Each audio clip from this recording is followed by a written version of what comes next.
Bentornati a Itali-Echo, io sono la vostra hostess Viviana Dragani, WNTN Radio. Quest'oggi ospita Beppe Cantarelli, compositore, cantante, arrangiatore, produttore e direttore d'orchestra. Ha lavorato con grandi personaggi, con Aretha Franklin, Fiorella Mannoia, Ornella Vanoni, Loredana Bertè, Anna Oxa e Stevie Wonder, Joe Cocker e Quincy Jones. Quindi è un piacere per me ospitare Beppe quest'oggi. Hi Beppe, how are you doing? I'm very well over here. I'm in Italy. I love Italy, so I'm just fine over here.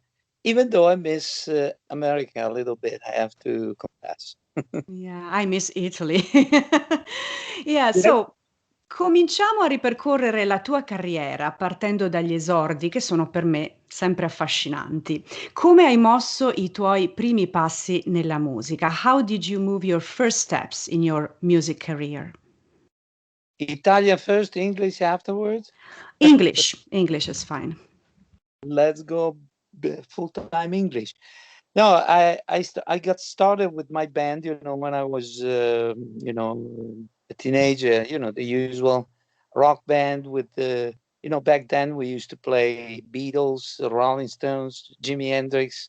We're talking about the late '60s, and then after that, I made it to Milan, which was back then the capital of the music industry here in Italy, and while working in several recording studios, etc., I had a chance to work with my idol, my Italian idol, a singer, very famous singer in Italy that I found out a lot of singers and producers know in the United States as well. I'm talking about Mina, Mhm. uh, which is I think is the best Italian singer we ever had. She's a pop R&B kind of singer. You know Mina very well, so you might as well explain later on to your audience who she is. But anyway, I started to work with her at a certain point, and I got a chance to do one of her major album. Actually, the album was called Attila, or as they say in America, Attila, and which, as of today, is the number one selling records of this icon singer, Italian singer that produced almost 200 albums, double albums, etc.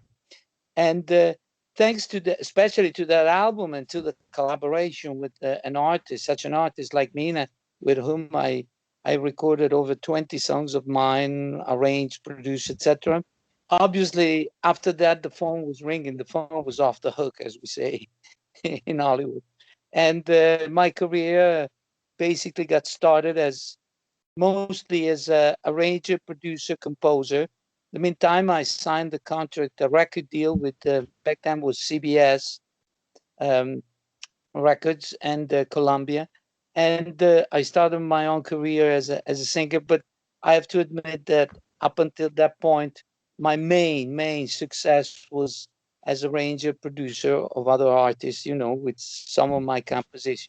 What happened at certain points since when you become, I'm not saying the number one, as Mina used to tell everyone around, and obviously my accountant especially and my management were very happy about this comment. But even though I don't think that was the truth. But anyway, even though she was saying around that Beppe is the number one, blah blah blah. Um, a lot of jealousy, as you well know, when you become pretty popular, especially within certain circuits. It's more than natural. So to make a long story short, they start telling me, you're too American, with your style, with the music that you like to do, your arrangement, and so to the point I said, okay, now I go to United States, so at least they're not going to say that I'm too American, or maybe they're going to say I'm too Italian. And so back in, I started working with Mina around 1977, 78. I even went with her to her last tour in 1978, Bussola Domani 1978, her last live appearance. And then I worked with her and a lot of other Italian and European artists for several years, up until 1982, when I moved definitely to Los Angeles, and where I was playing guitar with Quincy Jones in the United States tour, 1982, the Budweiser tour. And I remember it was a huge show that we used to keep every Saturday in some American city, and in this big stadium, 100,000 people around, and in the same stage, within 12 hours, there were artists such as Quincy Jones with his band, Aretha Franklin, Stevie Wonder, Kool and the Gang, Luther Vandross, Ashford and Simpson, etc. And that was the summer 1982. After that, obviously, I decided to stay in Los Angeles definitely, permanently, and I had a chance to concentrate on what in Italy, to be quite honest, I wasn't allowed to do quite often. In other words, to compose, especially compose certain kind of music. I love R&B, blues, rock and soul. You remember those days, early 80s is when the so-called rock and soul was born in the United States. Tina Turner, you remember Tina Turner, What's Love Got to Do with It? You know, that was real rock and soul, or as we called it, you know, with my publisher, EMI, and all the artistic director, we used to call him a rock top, black bottom. You know, in other words, a definitely rock genre with a great groove underneath, you know. And so I was in heaven. I was finally composing what I've been trying to do for years, and obviously in Italy, I wasn't quite allowed. Whether it was because the language itself, and also because the genre, which you know in Italy was still back then, especially very much oriented toward pop, Italian pop music. So whatever sound.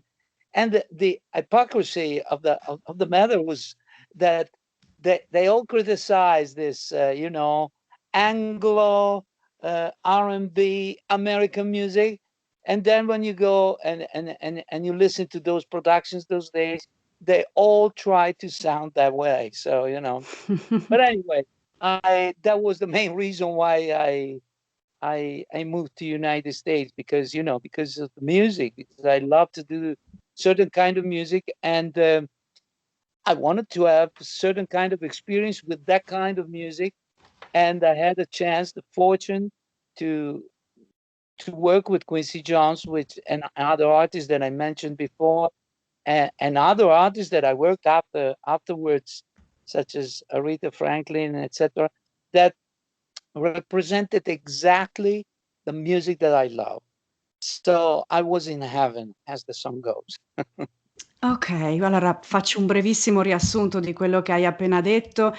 Ti sei trasferito a Milano, che era un po' all'epoca la capitale, insomma, della musica, e hai parlato dell'album Attila, hai firmato un contratto con CBS Records Columbia, ma poi ti sei reso conto che insomma c'era una certa gelosia nell'aria e ti criticavano per il tuo stile troppo americano, quindi hai deciso di trasferirti in America, appunto, perché pensavi che appunto quella fosse la tua direzione, e in America, a Los Angeles, dove ti sei trasferito in maniera stabile dal 1982, hai iniziato a suonare con appunto Quincy Jones, Aretha Franklin, Stevie Wonder, e hai iniziato a comporre anche in quel genere che ti faceva insomma stare in paradiso, R&B, blues, che in Italia invece non era ancora molto popolare, quindi in Italia non avresti potuto insomma arrangiare, diciamo, in questo stile.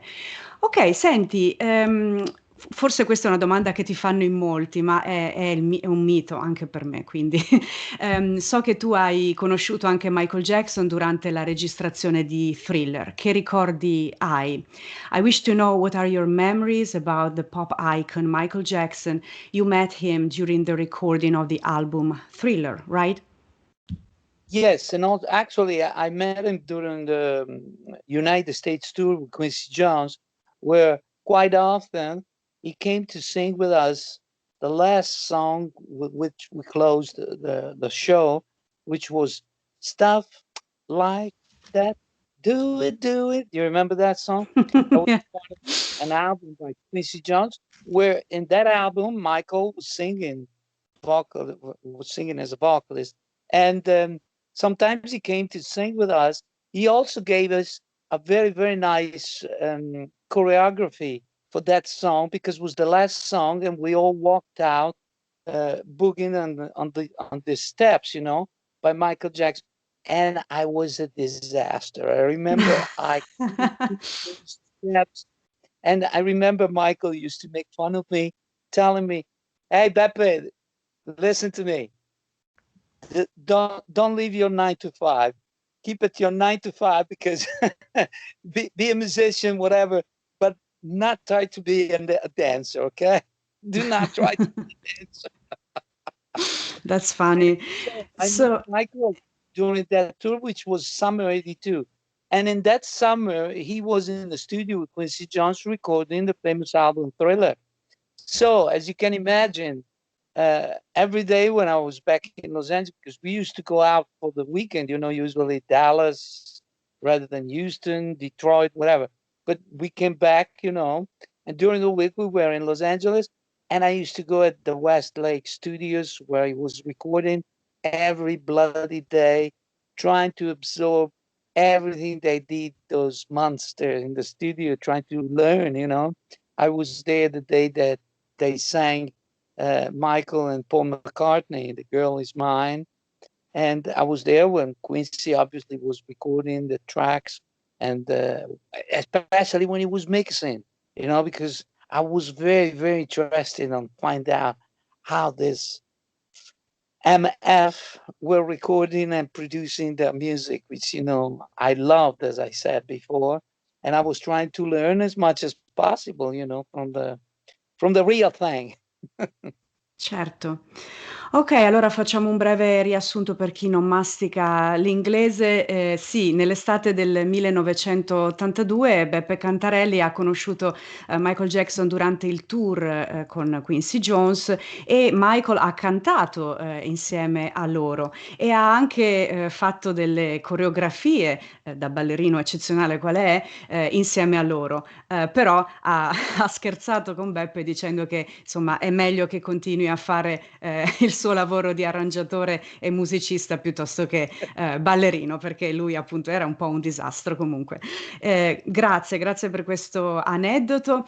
E senti, veniamo al presente. Attualmente, sei in Italia, Busseno, se non sbaglio, il paese. Busseto, Mh-mh. la patria Okay. di Giuseppe La Verdi. Fantastico, fantastico, nobili natali. E senti, quali sono i progetti a cui stai lavorando attualmente? Guarda, What projects are innanzitutto, you working on currently? first of all, as I've already anticipated to you the other day when we met on the phone, um, ever since the year 2000, there's in my small Facebook page on the line where they ask you what kind of work, kind of job, you know, and there's written retired to private music. So that's what I am. I'm retired to private music ever since 20 years ago, basically, which means, I do the music that I want, that I love, with whomever I want, and especially whenever I want. So that's my present activity. Also, obviously, in all these years, I've been doing sometimes quite often, actually, up until 2011, 2012. I used to do a lot of concerts with orchestra, choir, because besides my blues, rock and soul, pop compositions, I also love to compose kind of what we call classical crossover music. And within that activity, I also happen to compose sometimes some so-called sacred music. And so I ended up performing a lot of concerts in the early millennium, let's say, in a lot of cathedral churches and theaters, because I love very much the natural sound. I hate amplified sound. So in those venues, it's very possible. Actually, it's imperative that you play and sing with no amplification, no mics, but just using the natural resonance of the venue, which is the most beautiful thing for me. And so, doing so, I did, as I said, a lot of concerts, and I'm very proud to say, even though I'm not supposed to, but allow me to say it. I'm very proud that I did for over 20 years a lot of concerts, and I try to use my music within those concerts in order to raise money for good causes, especially in the last 10, 15 years, for those poor families that they have problems with economical problems, they don't know how to put food on their table. Mh-mh. Okay, quindi, negli ultimi 20 anni circa Beppe Cantarelli si è ritirato, per così dire, a musica privata e ha deciso di, fare musica solamente con chi vuole e quando vuole. E si è anche dedicato ultimamente a progetti, orchestrali e con i cori e, la cosiddetta musica classical crossover, musica sacra, ha appena detto che ama, il riverbero, insomma, naturale che c'è, nelle grandi cattedrali, e odia invece la musica amplificata e si è anche dedicato ultimamente ad alcuni, progetti, di beneficenza. Senti, quindi questo è il presente e che cosa bolle in pentola per Beppe Cantarelli? What are your future projects? But look, let me tell you, Viviana, uh, until I come up with some lousy songs, I keep doing that, then recording it, performing it, to record it and to produce it. And also, that's the main thing for which allow me to make you an official public invitation right now, right here. What I've been doing for the last year and a half is, you see, I have a lot of friends that they keep asking me, what does that mean? Retire to private music, right? So when I explain them what it's all about, they a lot of them, they start, even famous artists, musicians, and also friends that know me for my music, etc. They start asking me, but why don't you send me something? Let me hear something of this private music, Mh-mh. in the name of that you write and compose and perform in the name of freedom, right? And so I started with 20, 30 friends of mine, sending them some of these videos that I've been producing with the lyrics, quite often, majority, 99% of the times I sing in English with the instantaneous translation in Italian for the Italian market and other markets. And I've been sending these links with these videos to these first 20, 30 friends that have been asking me. That thing start to spread around, and now there are several thousands of them. And every Tuesday, it became a tradition now, because I start calling it, every Tuesday, I start calling it Weekly Blues Rock and Soul Serenade. And I've been sending every Tuesday one video to these friends, and every week there's some new friends join in. And now I'm inviting you to be a part if you feel like listening to my lousy music. And every Tuesday, as of today, for example, you will receive one blues rock and soul serenade. Be careful though, because there are going to be 120 of them. So we're talking about over 2 years of serenades. Wow. Ok, quindi ultimamente... I can see you're visibly impressed. I am! Quindi ultimamente, lui ha fatto sentire, queste sue composizioni, diciamo, fatte in nome della libertà, ad alcuni suoi amici, diciamo una cerchia ristretta di 20, 30 amici, e poi hanno iniziato questi video a diffondersi, quindi nuovi amici si sono uniti e adesso è diventato un appuntamento fisso, quindi il martedì lui manda queste serenades, questi video e, insomma, mi piace molto questa idea. Ma senti, ma le diffondete anche in rete o è solo una cosa privata? È una cosa Ah, privatissima che faccio privatissima, ok. tutti i martedì lo faccio perché anni fa facevo alcune colonne sonore di film di Hollywood con un mio collega David Sanders e suo padre era un famosissimo nel mondo rabbino, famoso a Gerusalemme, perché era molto rinomato nel circuito della Cabala, numerologia, quelle cose lì. E me l'aveva presentato al telefono e mi ricordo, perché io non son mai stato a Gerusalemme, e mi ricordo che questo signore ci disse a me e a suo figlio: "When you start something, make sure it's Tuesday." Quando cominciate qualcosa accertatevi che sia di martedì. E Mm. m'aveva anche spiegato perché. Adesso non chiederlo, me lo son dimenticato. Però sta di fatto che quando ho iniziato tassativamente a fare queste spedizioni, perché tutti i martedì dedico un paio d'ore ai miei amici a fare questa serenata, e ti spiego perché mi piace farlo. Per un semplicissimo motivo, che dopo 50 anni di professione ho avuto anche la fortuna di un paio di successi anche mondiali molto grandi, riconoscimenti, nel '99 la ESCAP americana mi ha riconosciuto un premio molto prestigioso con la mia canzone "I Still Believe" con Mariah Carey, che è stata la canzone più performata in tutti i mass media mondiali, cominciando dagli Stati Uniti. È chiaro che sono cose che ti fanno molto piacere, rewarding, capisci? Però, ripensando ai 50 anni della mia vita professionale, o in tutta onestà, i momenti più belli, i momenti più felici per me sono quando ho composto, quando ho scritto e prodotto della musica, che sono momenti di solito che sono fuggevoli, sono molto veloci, però molto, molto belli e sono i più belli, i più intensi. Perché quando dopo ricevi le ricche royalties e i riconoscimenti, è chiaro che ti fa piacere, i tuoi manager, i tuoi avvocati, i tuoi accountants sono contentissimi.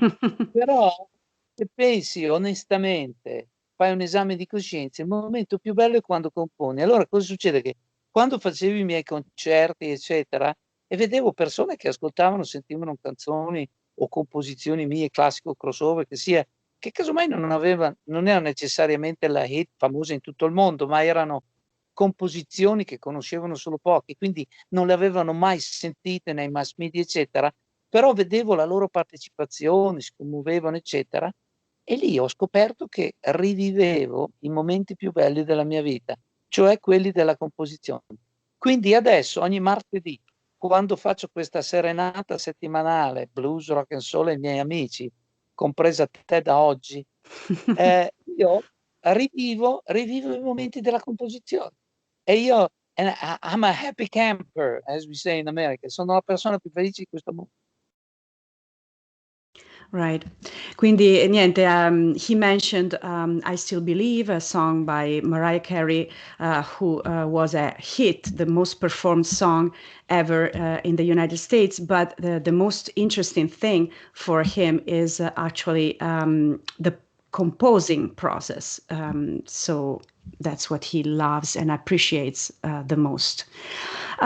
Senti, un'altra domanda, essendo anch'io una cantante, sono interessata. Tu hai scritto anche un libro su un metodo di canto, il crossover. You wrote a book about the crossover singing technique. Tell us more. Yes, it's a book that was born years ago while I was collaborating in Los Angeles with Seth Riggs, the famous vocal coach of the Stars. Oh, Michael And Jackson. yeah, Michael Jackson, starting with Michael Jackson and all the other ones. And I even published a book of his, Singing with the Stars, back then. Mhm. But during the years, I had a lot of requests about a book that would explain more extensively what it's all about singing, because that book was very technical, but related only to the warm-ups, how to warm up your vocal. And so I developed through the years this technique that I kept calling with all the singers with whom I work, the choirists of the choir, and starting with myself as a singer. I developed what I call, crossover voice technique, which is basically is the same thing that we all use in the world. Who wants to sing, or who wants to produce the sound of his voice in a correct manner? I called it crossover voice technique for a very specific reason that I explain in this book. So I ended up developing this book, and then I found a major publisher uh, whose father was a very dear friend of mine, Gramito Ricci from Curci Edizioni in Milan, that heard about this book of mine, and along with other publishers that wanted me to sign with them, I ended up giving it to him. So to make a long story short, they end up publishing this book in 62, 64 countries, because it is bilingual. It's in English. It's like my videos that you will receive, the same. There's a English version with the instantaneous translation, and but what I think is the particular, or at least the good part of this book, because the first part is what every book about singing technique or whatever has, the warm-up exercises, which is a must that everyone has to follow up.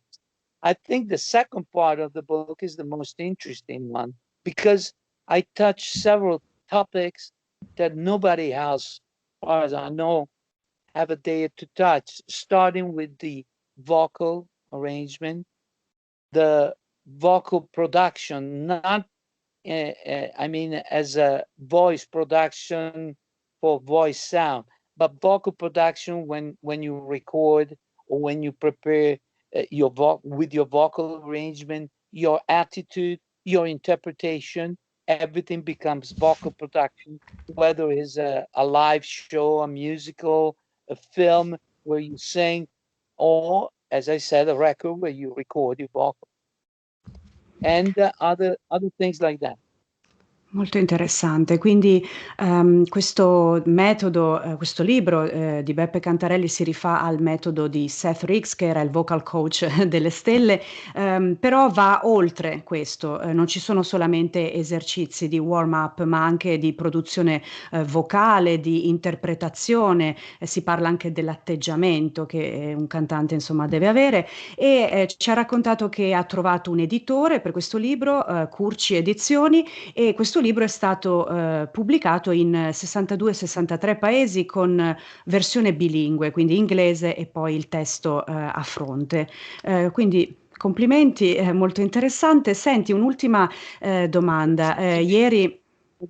Scusami se ti interrompo, visto che Sì. hai tradotto dall'inglese molto bene, anche l'altra cosa molto importante, che è l'arrangiamento vocale, Mhm. perché se tu pensi, ad esempio, in un disco dove tu devi cantare, c'è la base musicale che è fatta dall'arrangiamento di tutti gli strumenti che suonano, che sia una band, uno strumento accompagnatore, un'orchestra, e ci sono tutte le varie i vari arrangiamenti, l'arrangiamento della ritmica, l'arrangiamento delle tastiere, l'arrangiamento delle chitarre, l'arrangiamento, tutti questi arrangiamenti. Se tu pensi che nell'economia di un mixaggio finale, in una produzione musicale, nell'economia del mixaggio, la voce, se sei un interprete, non sto parlando di pezzi, non so, disco music o robe così, però se parli di un interprete, la voce tiene quello che si considera il 50% del mixaggio. Quindi, a maggior ragione, pensa quanto è importante e basilare l'arrangiamento della voce, giusto? Ecco, questo è un nuovo topic che ho inserito con alcuni esempi, eccetera, che trovo molto innovativo per i motivi che ti ho por ora spiegato. Mh-mh. So voice arrangement, if 50% is the voice, quindi Yeah, it's the most important part in the arrangement. yeah. Ok. Bene, senti, dicevo che ieri ho letto un articolo che parlava della discografia attuale in Italia. È piuttosto deprimente perché pare che le voci femminili non le ascolti più nessuno, almeno nella classifica dell'ultimo anno, e invece ci siano solo voci maschili e particolarmente solo un genere, cioè quello rap e trap. Quindi volevo sapere la tua opinione su questo, su queste ultime notizie che arrivano dall'Italia che non sono tanto confortanti. So yesterday I read an article and according to this article, female singers are no longer listened and nobody cares, basically. And also there is only one genre that is rap in the Italian hits. What's your opinion about this? Only Elodie, I think, is the only female singer on the scene right now, and she comes from a talent show. What do you think? What's your opinion? Dunque, tanto per cominciare, visto che parli del mercato, del territorio italiano, come si dice in gergo legale, allora rispondo in italiano, giusto? È Come meglio? vuoi? Cosa preferisci? Va bene, vado in italiano. Quello che ti dica, io, siccome sono un povero vecchietto ritiratomi a musica privata, non è che seguo quello che succede, anzi, quando a volte mi capita per sbaglio, zappando qua e là o radio, eccetera, di ascoltare qualcosa, raramente sento delle cose che siano meritevoli e non perché sia il mio gusto personale, che come sappiamo nel nostro business, che è squisitamente soggettivo, non mi permetterei cioè al massimo mi permetterei di dire una cosa mi piace o non mi piace. Però siccome sappiamo tutti che ormai, come ho scritto in un altro mio libro, Mina canta Cantarelli, Cantarelli canta Mina, un libro che ti dovrò regalare, o anzi ti farò mandare dal mio procuratore che ci ha presentati, di Luciano Nicolini. Io parlo in questo libro, ma già in tempi non sospetti. Questo libro l'avevo iniziato una ventina d'anni fa, è stato pubblicato 7-8 anni fa. Parlo in tempi non sospetti di una cosa importantissima, che è la crisi irreversibile del music business. Parlando di questo, io l'attribuisco ad una crisi di bontà di prodotto, nonostante sia quello che ho appena detto un'affermazione squisitamente soggettiva. Però te lo dimostro e lo dimostro con i fatti. Cos'è nel nostro business, il business, music business, cos'è considerato dai banchieri di Wall Street un collaterale? Cioè, se io vengo da te e ti chiedo 800 milioni di euro per aprire un'etichetta, prestito, che collaterale mi dai? Non sto parlando se ti do il palazzo in Fifth Avenue o in via Monte Napoleone a Milano, che ne vale 2 volte tanto, e allora tu casomai mi fai il prestito. No, sto parlando all'interno del nostro business.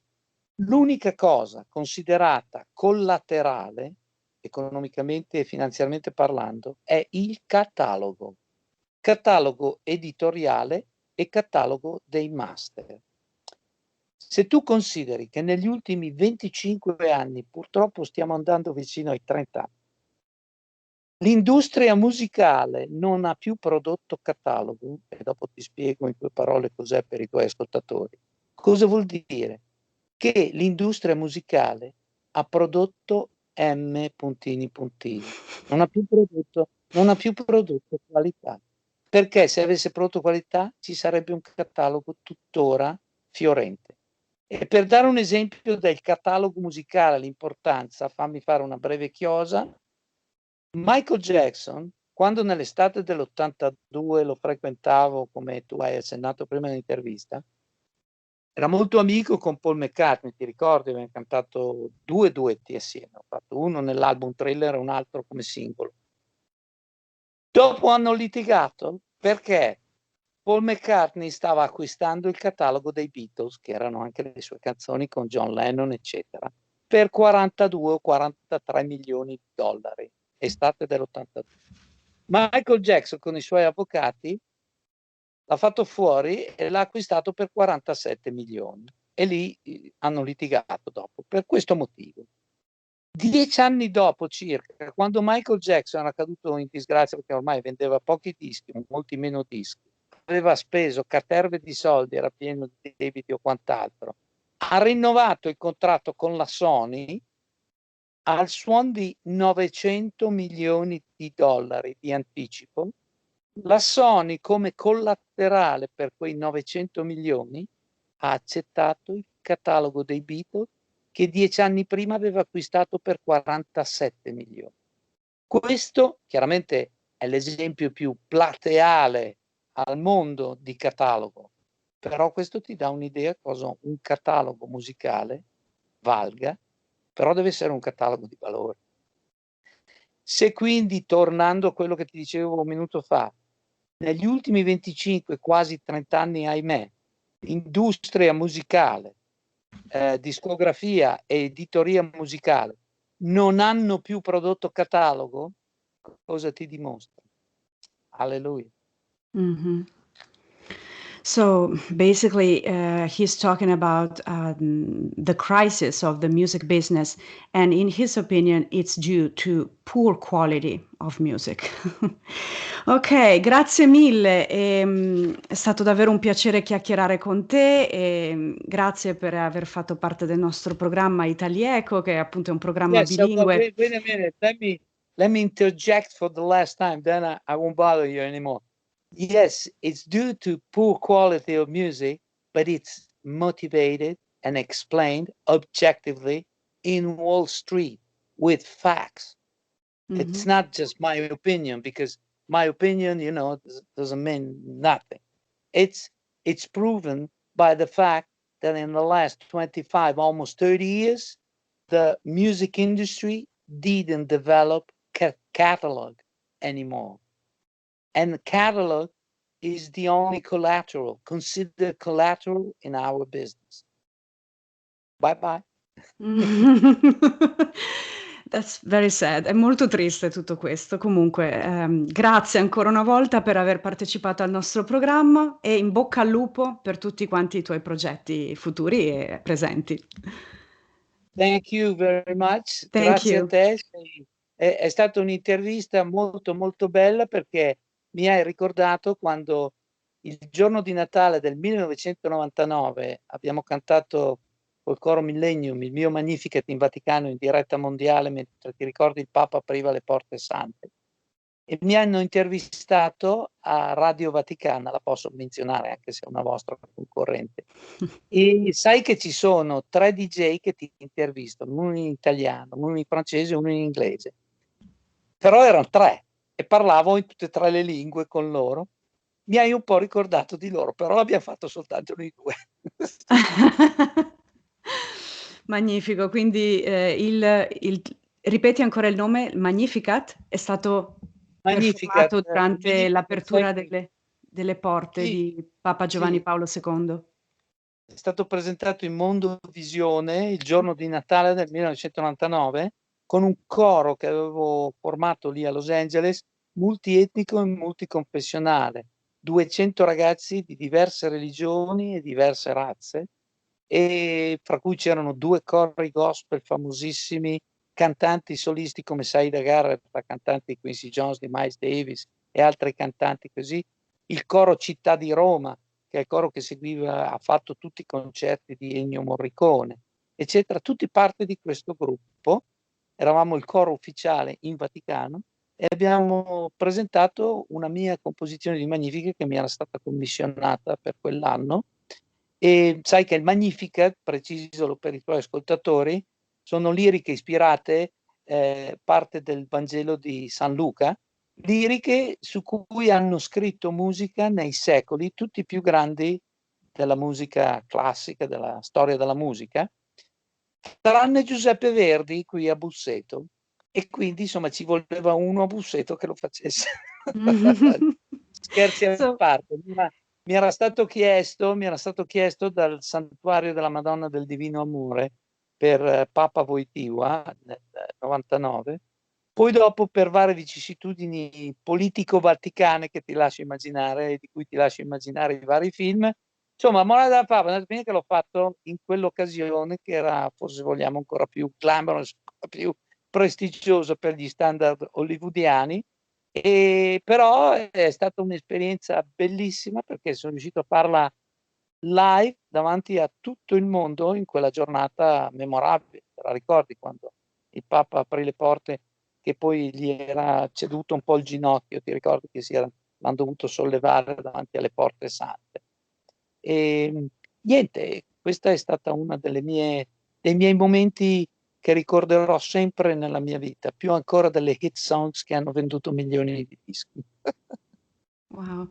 So in 1999, it was this Magnificat by Beppe Cantarelli was performed by a huge choir, multi-ethnical choir, people from various nationalities, and it was a very emotional time with Pope Wojtyła opening the doors in Vatican.